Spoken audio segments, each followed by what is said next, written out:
Hey, this is James Janota, coming to you from the state of Florida, and got a couple of things that are itching on my mind here. We have over 20 million people here in the state of Florida, and we're mostly afraid of living in our houses during a storm. Uh, Okinawa, Japan has buildings that withstand over 200-mile-an-hour winds. They've adapted this for years and years of problems dealing with monsoons.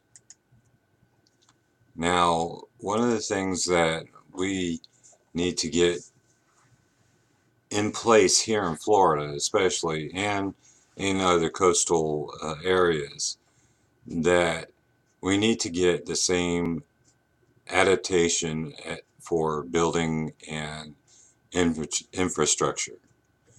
Because I'll tell you what, uh, Japan in its whole entirety is prepared for storms.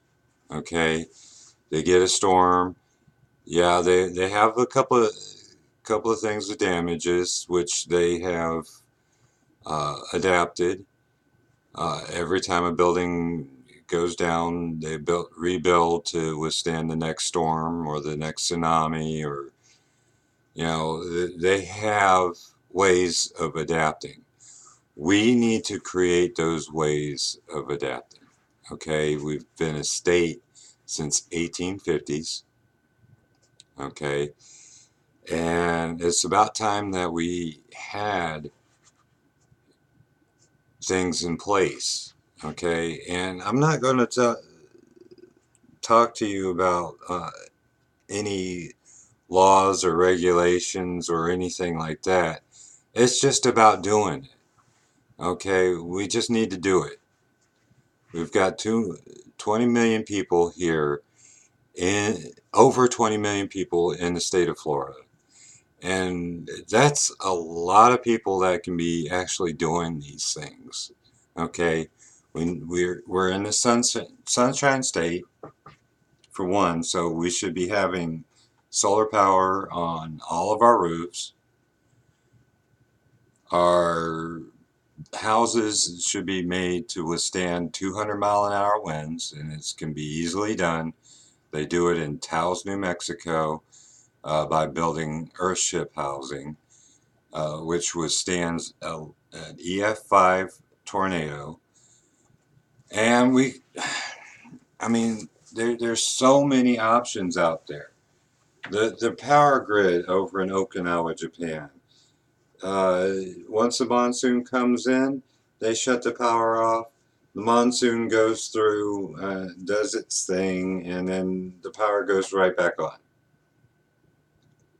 No waiting for power, no waiting for anything else. And then, aside from cleanup and, and the usual thing of repair and anything is really minor. But right now we got people living in houses or that because of Irma and other things of that nature, storms, hurricanes, we're losing houses still. And for the most part, people are complaining that it's because of financial reasons.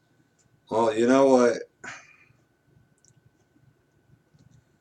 20 million people can come up with $1. Okay,